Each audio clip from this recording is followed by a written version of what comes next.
ikaw ba'y delivery rider o nagkahabal-habal kahit ano, joyride, ano pa man dyan, driver, nagtatrabaho kung saan facility.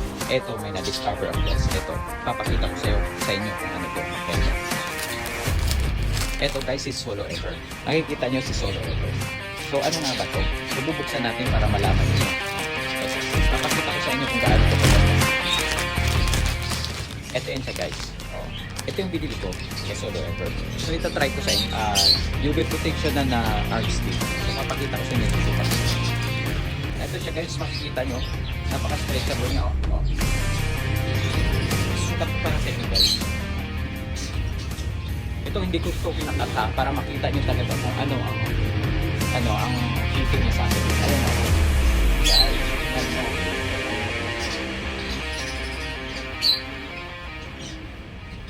Ayun guys, hindi lang mainit ngayon pero napakaganda nito kasi naka-UV protection na pag meron kang ganito guys.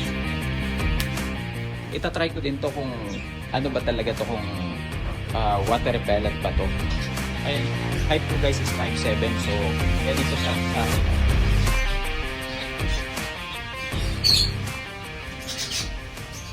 Ayun siya guys, pag suot mo na siya, ayan o, pag suot mo to, para ka ng parang ang lamig niya sa balat. Ayan, kahit mainit, hindi mo mapipil talaga yung init. So ngayon guys, itatry ko ito kung water repellent ba siya. Ayan, itatry natin.